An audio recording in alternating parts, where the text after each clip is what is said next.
Hello and welcome to another YouTube video with us here at U Sports. In today's video I'm going to be giving you 5 different games that you can run in your PE lessons to develop throwing and catching.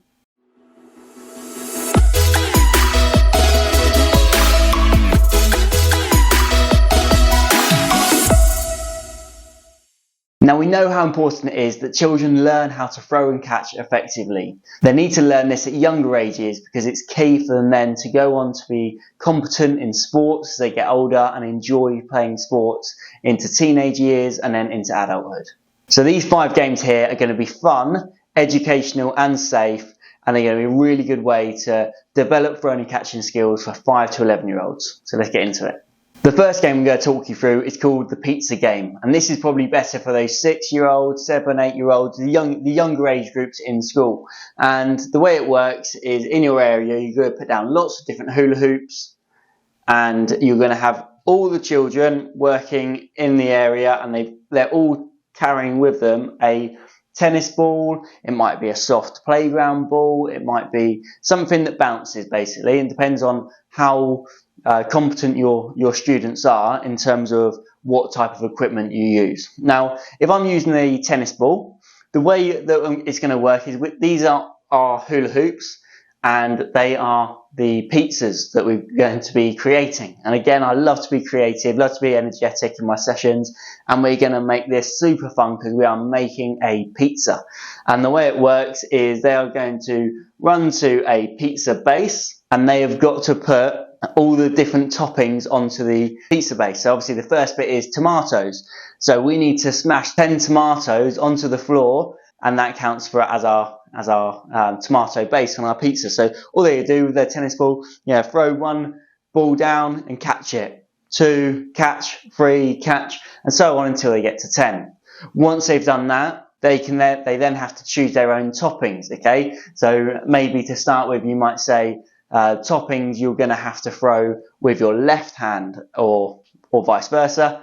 And this time, right, so your mushrooms are going to go on 1, 2, 3, and you can do that 10 times. And they've got to create, and maybe they've got to add something else on there as well. Completely up to you. Then they might have to sprinkle the cheese. Now, how does the sprinkle of the cheese work? Well, instead of them throwing and catching it to the floor, now they've got to throw it up to the air, and they've got to catch it in the other hand. However you want, you basically change the idea of just having a ball and just throwing and bouncing it and it being quite a boring session into a really fun create your own pizza game that allows them to work on throwing the ball up, throwing it down, dropping it from one side and from up top and catching it in the other hand. Vice versa. It could be throwing it from side to side. Whatever you want, challenge your kids, and it's a fun way to get into that throwing and catching, and doing that in a way which isn't going to be boring, and that's going to be an important part for all of these games that we go through. The next game we're going to show you is Endball, and this is definitely better for the older age groups, but you could definitely still do it with the younger ones. Very simple. I'm going to have a team defending this line here, and I'm going to have a team defending this line here. The aim of the game is you need to catch the ball on the other team's line. So this team are going to have the ball, and they're not allowed to run with the ball. So the way it works is obviously they have to throw and catch to move up the pitch. Once they move up to the end line, if one of their teammates can catch the ball on the end line, they get the point. If the ball touches the floor, then the other team get it. If the ball goes outside, the other team get a throw in. And one little tip for you, if you do this, is that sometimes a child from this team could move all the way up here and just stand on the end line, and then they just do a massive throw, and it sort of like defeats the idea of throwing and catching and moving up the pitch. So what I would encourage you to do is think about what equipment you're using, because if you use just a standard tennis ball, that can be thrown quite far. But if you use one of those foam tennis balls or a bib tied in a knot, then it means that ball isn't going to be travelling so far, so you get more throwing and catching opportunities, and more passes are needed to get further up the end line. Again, if I'm doing this in a PE lesson, year 1s and 2s, I'm not going more than 4v4.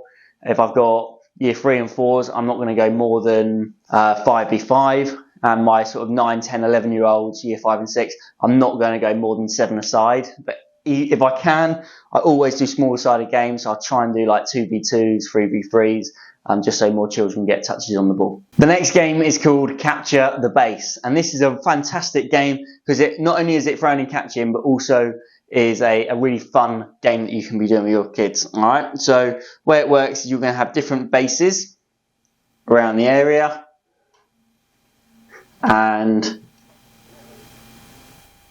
all is going to happen. These bases are just little gates. You can sort of see it's a gate, gate. And the way that works is then you go, one team, there is behind or next to each gate, there is maybe in this case, a green cone. I'll make that bigger so you can see it. A green cone and a black cone. Now, at the moment, the black cone is on top of the green cone, so you can only see the black cone. That means the black team own that gate at the moment. So the green team need to capture the base. Well, how do they do that? As a green player, maybe there's 3 green players here, they are throwing a ball, and if they can throw it through the gate, they then own that gate, okay? And you can now make that area now becomes the green area. And so what all the kids will do is they'll go to that gate and they'll put the green cone on top of the black cone, so you can only see the green cone. And this can be completely unopposed. At the start, it doesn't need to be opposed. Just keep working until they're moving into different spaces and it's greens versus blacks. The important thing is when you call 3, 2, 1, stop, you then need to make sure that everyone stops and hands off. So sometimes I might do a little I might just sort of make it super clear, really loud, make sure the kids understand that when I say stop, they have to stop. That way you can then pause, you can look, oh look, there was 3 greens and 4 black cones being shown, so the black team win that game there, right? And this is a very good way. So even in the same area, you could have blues playing against the reds on that side. So they're playing, although it's the same space, greens are against blacks and blues are against reds, and that neither group touches the other group's cones. Okay, so it works quite nicely. Again, trying to limit these groups down to like 2s or 3s just to try and get as many touches on the ball. And you can then evolve that into football or hockey or whatever you want. But throwing and catching, the idea of moving around, they're not allowed to run with the ball and they have to move into space, throw and catch for it to be a successful base capture. My next game is a very simple game and works especially if you're working with a very big group. You can have all down this side and all down that side can be, just imagine you've got kids all the way up and down and they're in pairs, so they're working with someone opposite them. Now, if they they're going to obviously be throwing and catching. So to start with, we can be working on underarm throws, okay? And they're doing underarm throws. If they make a successful throw, then they can go back 1 step. So you can either do it in steps. What I like to do, because some kids then just do like a huge step, or they take 3 or 4 steps. You can't actually see where they're at. Is maybe just put a like level 1, level 2, level 3, and so whenever they make a successful catch, they can move back to level 1, level 2, and then to level 3. And you can sort of like race getting back. You could do the same on that side. And that's just underarm throws. But you could then mix it up. You can make this gap a lot bigger if you're working with year 5s and 6s, and it could be overarm throws. Or it might be that you're working with year 1s and 2s, and it needs to be a little bit closer. And again, thinking about the equipment, are you throwing a wind ball, a cricket wind ball, or are you throwing a soft bib that's tied in a knot? Just thinking about the way the equipment that you're using, so that children are seeing success within their game. And yeah, you can again mix that up. You could also have like in the middle, you could put like hoops. And then they've got to, you might be working on bounce passes, they've got to throw the ball into the hoop and then it's got to go up. And if it doesn't go into the hoop, that doesn't count. So you're thinking more about the accuracy on the throwing and the ball coming in at different angles rather than it always coming in on a loop, like like that, it's now going to sort of be bouncing up at them, and it's just a good way to test your children's ability when it comes to throwing and catching. Honestly, if you are imaginative with this, you can do a lot with it. And our final game in this video is Attack the Castle. Okay, and this is a lovely game. It works for so many different age groups. And the way it's going to work is I'm going to put a ball resting on a cone in the middle of a square. Okay, and then in the square I have got one defender. Okay, and so this is my defender. On the outside I have got my team that are trying to attack the castle. Now this is the castle. It looks absolutely massive there. Okay, just imagine it's a ball on top of a cone, and the black team here have got a ball themselves. They need to try and get the ball to go in and knock over the castle. The defender is trying to block that from happening. Now obviously if this person is stood here, they're not going to be able to hit the castle because the defender is blocking it. So they need to think about how they're going to move the ball around the square. So they're going to move it. Obviously, as they pass it up that way, my red player is most likely going to then move and block it from here. So we're looking for the black team to be creative in their movements. They're allowed to move up and down as well, so they can move up and down if they want when they're off the ball. And they're playing it in, trying to put the red player off, and then when they see an opportunity to hit the castle, this person is again going to try and hit the castle and knock the ball down.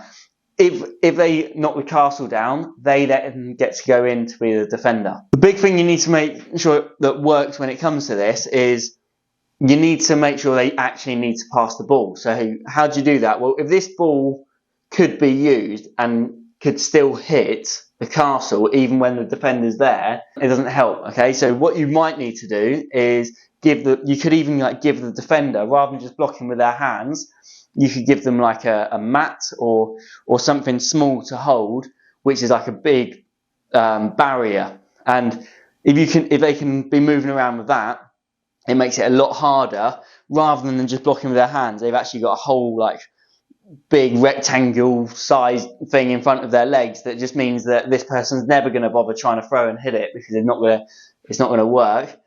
And then it means that they've got to pass it around. If you haven't got one of them, then maybe you could use a bigger ball, so it's more likely to hit the defender. But again, if they're struggling, maybe you can use a smaller ball so that they can go for it whilst the defender's there. All right? But overall, we're looking for, can we pass it around the area? Black team looking for that opportunity, and when they see it, they throw it in, try and knock the castle over, and they get to go in. So they are 5 fantastic throwing and catching games that you can do with 5 to 11-year-olds. Hopefully you've enjoyed today's video. If you have, please give it a like, comment and subscribe. But if you haven't already seen, we are looking to really build U Sports into the largest sports coaching company in the UK. And how are we going to do that? Well, we're looking for people to join in different areas across the UK to become partners. So if you think you are somebody who might be interested in helping U Sports expand within the area that you live in, click on the link below and we'll see if we can get talking. But hopefully you've enjoyed today's video, and I'll see you in the next one.